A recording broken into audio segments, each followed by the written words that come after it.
But today we're going to talk about something a little different. We're going to be talking about Steven Universe and the amazing impact it's had on my life. You know, I never was a big fan of it back in the day. Steven Universe has always been such a huge impact on my life. So when I'm going on YouTube and I'm seeing all these videos that are being posted about how it's garbage and how it's trash, I can't understand them. I can't get that. Sure, there were some mistakes later on, I'd say along seasons 5 to 6, but for the grand majority of Steven Universe's run, along with the powerful messages that it sends to its fans, I can't see why there's such a strong hate. The fan base, sure, I'll give you that. There was an incident a few years back where one fan drew a fan art, I'm pretty sure, an OC of Rose Quartz, very skinny, and Rose is a bigger woman, and they bullied her to the point of killing herself, or almost killing herself. God, I can't even imagine if it had actually went through. Yeah, the fan base is toxic to a degree, but I mean, there's a lot of other fan bases that are worse, you know. But the Steven Universe fan base particularly is known for being incredibly toxic. But I don't think the fans should be held to the same scrutiny as the show. The show didn't create, well, they did create the fans, but they're not responsible for people being crazy. I mean, look at the Rick and Morty fan base. They're worse. They're worse. They when the Szechuan sauce phase hit, oh my god, they went crazy. And to this day, no one's holding Rick and Morty's show responsible. They're not telling everyone Rick and Morty is a garbage show because of it. No, it's just Steven Universe that gets picked on because of it. And it's unfair. I may not be a big YouTuber. In fact, I'm pretty new. I don't even have like 30 subs or anything yet. But I'm just going to toss my hat in this ring here. I first got into Steven Universe back in 2015. It was a while back. I think I was out of high school for about a year. I was in my first year of college, and I had remembered just first impressions of the show. Like, I remembered at the time The Amazing World of Gumball, regular show, and Adventure Time were playing. And all three of those shows are very similar in the sense that they're just random fun, you know, just random, usual standard Western American cartoon fun. And it was good. I'm a great fan of Adventure Time. I loved it. The finale blew me away. Regular show, huge fan. Gumball, it just ended recently, and a huge fan. They were the renaissance of Cartoon Network's cartoons. But at the same time, you know, like, Steven Universe was different in the sense that it was a continuating serialized story plot, and it was different. That kind of turned me off from watching it at first, and even to this day, I can't admit when something is really long and there's all this lore and plot, it will turn you off, like Game of Thrones and other shows like that. But with Steven Universe, it started out kind of funny, random, and it was always just kind of dumb to me. I never liked it. The animation was good. I have to give it that. The animation was a credit to it, but I was just never a fan of the show. Until one day I was just scrolling through YouTube, and I saw it blowing up, basically, because of some character being a fusion, and I'm a fan of Dragon Ball Z as well, so I'm like, fusion? You know, that's whatever. But it seems like a big deal because all these YouTubers are reacting to it. And then it was someone named Garnet, and I'm like, huh, that's a cool name. You know, it's Garnet, Kevin Garnet, basketball player. You know, I thought that's a pretty cool name. You know, let me look into this a little bit. And I just looked at it and I'm like, oh, wow, that's that Steven Universe show, whatever. But I ended up clicking on a video, and it played the first song, the first episode, really, that of Steven Universe that caught a lot of people's attention. It was Jailbreak. That episode got a lot of people into it, and from what I remember, I was not a part of the fan base before that episode, but from what I heard, that episode was what truly made people Steven Universe fans. I never watched the full episode. I just watched the song. I watched Garnet's song, Stronger Than You, and it was just so good. Estelle Jesus, she's such a good singer. It was just such a good song. And I played it back like 30 to 50 times that night, and I'm like, you know what, let me get into this. And I started watching more and more of that episode, and I'm like, wow, you know, it's my first time watching these characters, and I already feel like they're blowing me away with how intense it is. Little did I know there was a whole lot more lore to it, especially in season one, and there was a whole lot more emotion in season one versus other seasons because it was such a small, close-knit plot and close-knit characters back then. I remember it was just around that time I got my first girlfriend when I was around 18, late 18, early 19. I met my first girlfriend around that time, and she was also not a fan of Steven Universe, and she just saw me watching it one day, and I'll never forget how she saw the part where Ruby and Sapphire met up, and it was after they defused, and she was like, "Ruby and Sapphire," and they ran up towards each other, and they hugged each other, and they just looked at each other with such love and care, and the first thing you hear out of Ruby's mouth is, "Did they hurt you?" "No." "Did they hurt you?" "Who cares?" And then they just hug each other and they fuse, and it was just an emotional scene for me, because I was with this girl, and it was so emotional. I'm not supposed to cry. That's supposed to be bad, but like, oh god, I can't fight the feels for the Crewniverse and what they're able to produce. It just hit me on such a personal level. It was cute, and we ended up calling each other Ruby and Sapphire for a while, not to get into the gushy stuff after that, because it was just such a powerful scene for us. And we watched the rest of season 1, Steven Universe, together. I'm not with this girl anymore, obviously. That's why she's an ex-girlfriend. But it was definitely a very nice part. I'll always remember that episode, at least because of the relationship I had at the time, regardless of how it ended.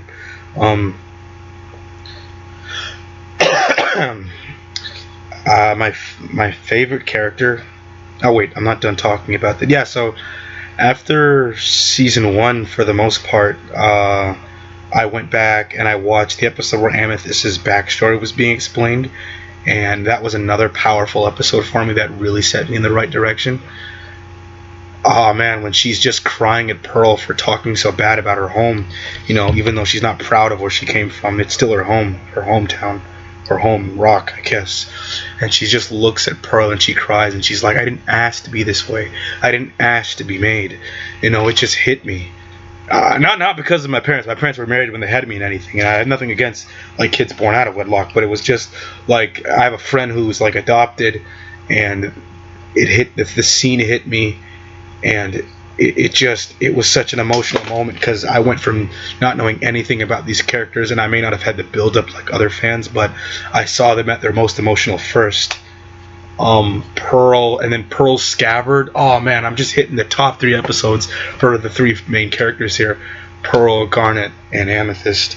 All 3 of them got powerful episodes in that season. Rose's scabbard, Garnet's was powerful because it was like love based. Amethyst was powerful because it was more family and where I'm from. But Pearl's was just, and at the time it wasn't said it was love, it was heavily implied that it was a relationship or what could have been one, but it was never fully stated.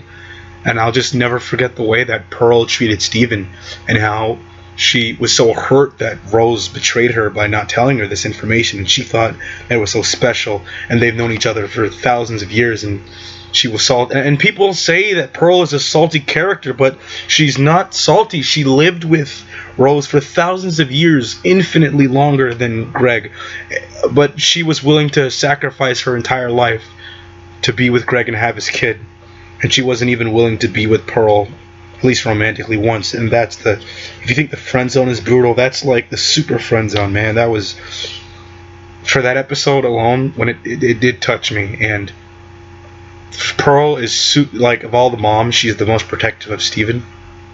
So to see her react to Steven in such a way, it kind of just blew me away.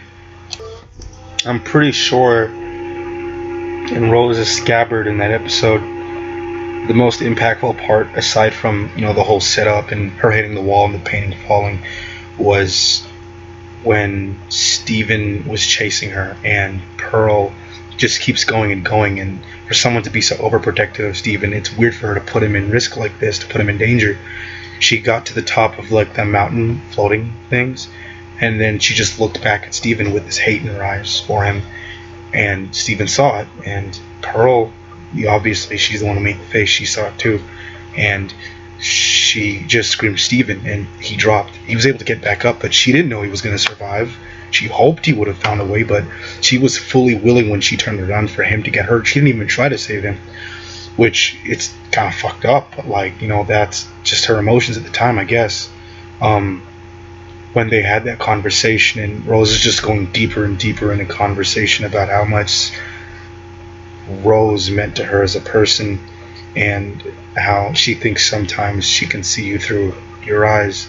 You know, that it crushed my heart. She's heartbroken, and rightfully so. She has every reason to be upset with Greg, and for Steven to just hug her from behind, to give such a simple answer onto why he loves her, and it's just, I think you're pretty great. And then the musical scene that followed afterwards, just, that is classic Steven Universe, and I wish they kept that same power at their core that they had throughout season 1 into later seasons, but unfortunately they dropped the ball. I love it, and I can criticize the show, but at the same time, you know, I have to give it credit where credit's due. That's why I can't just say all of it is garbage. None of it's garbage. It's just some parts shine better than others. If there is a section I have to say is garbage, it's that whole weird part of season 5 or season 4. I'm not even sure because it was so unimportant, where they were on Beat City for like 20 episodes. That was unfortunate. That didn't even need to be there.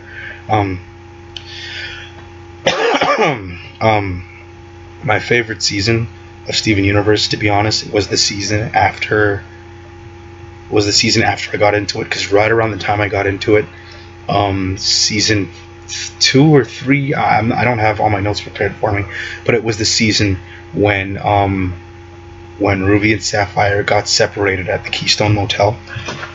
That was the first episode I watched after I finished all of season 1 by myself, and that season alone, because it had this backstory of the crystal gems, it had the backstory of how Garnet became who she was. It had a lot more development with the diamonds and everything, and Peridot eventually coming into the mix. It had her whole story arc, and then and I know this goes into the next season following that, but it also ended with Amethyst fusing with Steven. Those 2 seasons, I believe, were the golden age of Steven Universe, seasons 2 and 3. Yeah, the whole Jasper arc was amazing. It was around 2016, 2015 where I really dived into the lore, and that's when I can say it was at its best. After that, the series kind of there was a little decline. It was not terrible, but the emotions weren't there as much than throughout season 4, especially throughout season 5. I don't think throughout all of season 5 there were any true emotionally deep moments, you know, aside from the diamonds at the end. And Blue Diamond, I can give her that. I'm okay with Blue Diamond being open and loving Pink, because that was established. There was all this time building it up. But Yellow, it wasn't earned with her, and it damn well wasn't earned with White Diamond. I didn't like that ending at all. It was rushed, and from what I heard, the producers did push them on a timeline and say they were going to cancel the show. So I get that, but there were ways they could have went about doing it better. If I had to pick a favorite episode in the whole Steven Universe franchise, it would have to be the musical episode, because it contains my favorite song, which had Pearl. Oh my god, there are so many good ones. But if I had to pick a top 3, I'd have to say the musical episode. My number 2 would be Bismuth, one where my dog Bismuth showed up. I thought it was really cool to have this original Crystal Gem member. You know, and she gave a glance into what Rose was like outside of the gems. And if I had to pick a 3rd episode, excluding from season 1, for a 3rd, I'd have to say it was the 1st episode of the arc when the humans went to space, when, you know, Greg was taken by Blue Diamond. I'll never forget how there was this massive Steven bomb after such a long hiatus. And I'm watching Blue Diamond, and I'm just sitting there like, oh god, she's on Earth, she's talking to Greg, because, you know, space rocks have a thing for Greg. And she's talking to him, and Greg and her are having this actual little bonding moment, and she picks him up to take him to space, but only after having this conversation about death. You know, oh man, just how soft Blue Diamond's voice was. and how her eyes looked and how big she was, I guess, compared to Greg, and how she was mourning and she just couldn't get over the loss of her sister. You know, it kind of cemented the fact that the Diamonds lost in the war too. It wasn't just the crystal gems that lost people. Everyone lost, even though Yellow Diamond didn't show it as much, I guess. If I had to pick a character I hated the most, I'd have to say Lars, pre-becoming Lars of the Stars. I hated his ass. He was stuck up. He only cared about popularity. I don't hate Sadie's character, but I just feel like, why were we getting all of this development with her and her band instead of seeing how the fuck Lars survived in space? Why are they telling us about Lars's adventures instead of showing us Lars's adventures? You know, like, why? I don't understand. There are so many, even with season 5 season 4 with Aquamarine and Topaz, they never followed up with Topaz or her plotline in the show. They never went back to that. They never touched back up. Aquamarine never even showed up again in the series. She wasn't even in the finale. You know, these are, oh man, you know, jeez, it's like between 4 and 5 and 3, well, end of 3, 4 and 5, someone dropped the ball. Like, I don't understand. They set up all these characters to just not use them ever again. Instead of getting these episodes on, you know, Sadie's band and all these other characters, you know, what about Onion? Onion's mom, her backstory with Amethyst. Like, we got one flashback episode with Craig and Rose and everyone when they were kind of younger, and we got another when Steven was a baby, sure, but like, we could have got more of that, you know, like, that is what the fans wanted to see, but we never saw it. Those are the problems that I have with Steven Universe season 4 and 5 going into it. Pretty much, you know, season 1, 2, and 3 were the golden age, and after that it kind of sharp decline in storytelling. Still good, but I was always left wishing why. I'm not even a writer on the show, you know, and I have more concrete ideas that use what you've been building upon for the whole series as a whole up until this point, and you're not doing them. It's like Star Wars. They're trying so hard to subvert expectation that they end up ruining what they set up from episode 1, or I guess, you know, from previous seasons, previous episodes of Star Wars. Lars, there was so much potential, and all the even how Bismuth came back.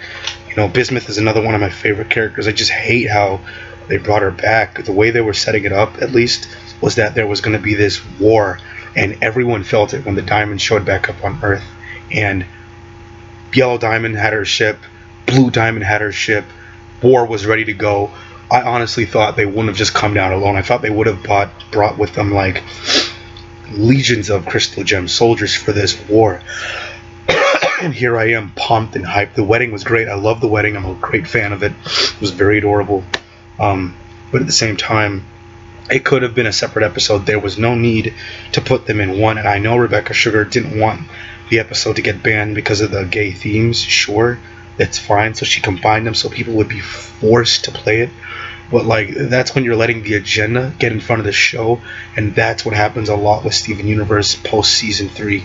You know, I'm not against. I love it. I have friends that are gay, but it's like, and I love the wedding ceremony between them. But at the same time, it's like, narratively speaking, it didn't need to happen in the same episode. I don't know why the Diamonds would just go alone. Why wouldn't they bring, you know, their legions of soldiers with them? I don't, especially if they're attacking Rose Quartz after a war was just fought of them, and I know they were led to believe there was barely any left of any forces there, but even still, then they wouldn't, if they weren't so unscared themselves, they wouldn't need to go themselves. But I get they'd have to go for their own satisfaction, but they'd bring some guard or some agates or something, but they didn't bring anything. Yeah, they showed up, and the Diamonds fighting the crystal gems, and they destroyed Alexandrite. Sorry, they her powers immediately destroyed Alexandrite and made her split up into all the different gems. That's another missed opportunity there. If Alexandrite can't handle fighting, then there's no way the rest of the crystal gems are fighting. That's why when Lapis showed up and stopped Diamond from using her powers, you'd think they'd reform right back, but no, they're fighting individually. There's no way all of them individually can take on a Diamond, and not even to mention Lapis was crushed first. She was shattered first, you know. And after that, Blue Diamond's power should have instantly knocked them all out. They shouldn't have been kept fighting. You know, Yellow Diamond and Blue Diamond should have KO'd all of them after that. You know, I was waiting for them to call upon the Famethist. I was waiting for them to call upon the Cluster. The Cluster did show up, but I thought they would show up as like a mech or something, like a really big gem, not just a giant arm. I was waiting for them to to call upon humans to fight with them. I was waiting for this final war conflict of gem and human between Diamonds, you know, like a second war between them. And even if the war was stopped, even if they could have ended it the exact same way they did, with Steven getting them to not fight from the start, but if they at least made the preparations like, I'm ready to go to war. The whole reason Lapis ran away is because she didn't want to be in another war. But another war, I can't call 7 people and 2 bigger people a war. Oh God, man, that's what I'm talking about. They set it up so much, and they ended up just killing the initial setup for what? For nothing. They were trying to create feelings that weren't genuinely earned yet. And that's what bugged me about that episode, you know. There were so many unanswered questions along with the finale and how much it was rushed. I have a quick list. It's not even a quick list, it's kind of a big list, but I'm gonna just shoot through them really quickly. So Jasper's background, her redemption arc. What about Pearl's history? Whose diamond is she? That was never explained. The gems that fused at the final party with the crystal gems when they were in front of the diamonds, that was never explained. You know, as I said before, Aquamarine and Topaz never came back, especially Topaz's potential joining the crystal gems. The lawyer gems, the zircons, I'm pretty sure they were never seen again. I wouldn't have a problem with never seeing them again, but in the finale, at least mention a passing glance, something. You know, what was up with that meeting between Lars and Sadie? You know, there's a video on YouTube by Animatic. I'm gonna put the link in the description because it does the reunion between them so much better than in the show. The show was like, oh, sup, yeah, I'm cool, I'm pink now. Oh, that's cool, I have a band now, awesome. You know, they never touched back up on that. Not to mention in season 4 or 5, forget which one, no one was sad about Lars. Steven didn't even think to bring Lars' parents to space with him. He brought Connie and Garnet. You know, they really dumbed down the emotional loss of someone actually being kidnapped by gems and taken to space to potentially get killed. They never touched back up on that. What are some other things on this list? We never got more screen time with Lapis and paired up with her stars. The background between Onion, I already said that. White Diamond's entire backstory, how she got there, you know, that was never touched upon. Lars' entire backstory and adventures, I said that. You know, the human zoo, that was never touched on either. You know, whatever happened to all the people there, they were never brought back in. We never got to see a flashback of the war between the gems and the crystal gem, the crystal gems and the diamonds and their forces. We never saw that flashback. We never got that payoff. No, we never got the reunion between Blue Diamond and Greg.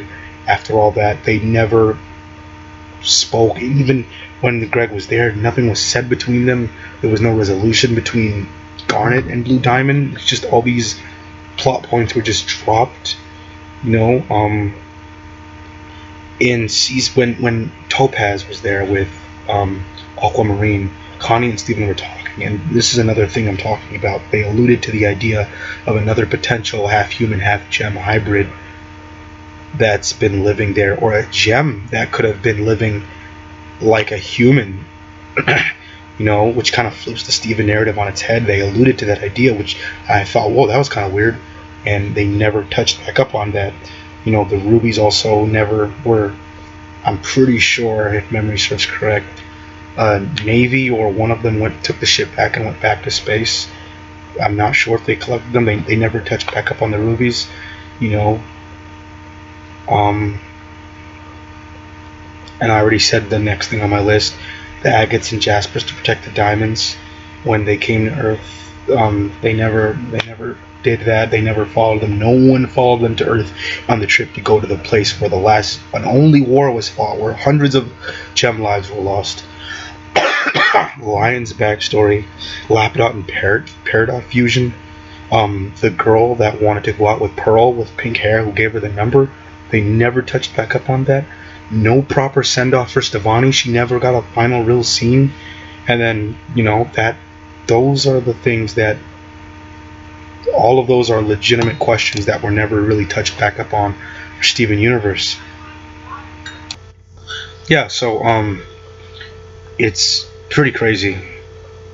And you see, what I would have done is, instead of having all that filler arc with the town, you could have used that time to show the emotional damage. And they did touch on it for slightly with the election. I was fine with Mayor Dewey getting replaced and the election happening, but at the same time, it's like, you know, they could have used that to show like Lars's parents, the emotional strain, the fear of gem people, maybe reacting angrily to Steven and his family.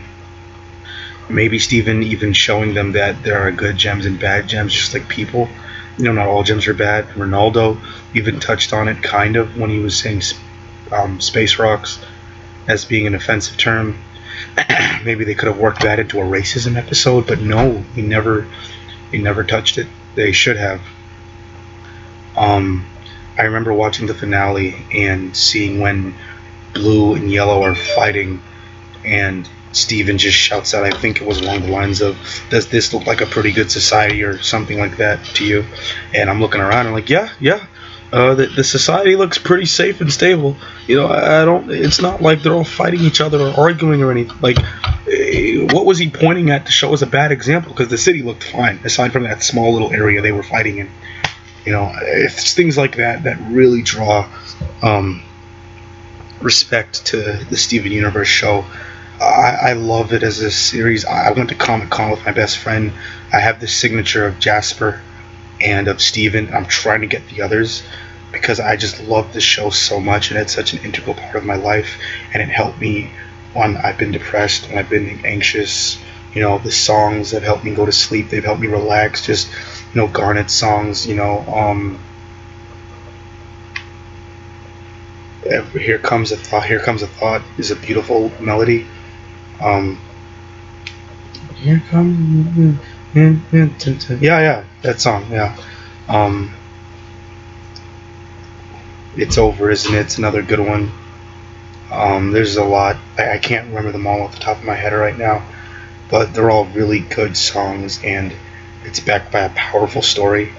And I just wish the writers, you know, took into account all of those little details when they were building this grand epic that is Steven Universe, because I'm tired of seeing these rants on here. I'm going to leave a link in the description for the animated that I was talking about, because there are two. There's one of Lars meeting Sadie, and there's also another one of him. It's like a negative, more adult story of if things didn't work out as him being a space cowboy, pretty much. And I'm also going to leave another description to a YouTuber that inspired me to make this video in the first place. Her name is Rose's Universe, and I'm pretty sure you're going to like her content, because I love her content, even though she doesn't post all the time. I don't know if she'll even see this video, but yep, thank you, and like, share, and subscribe.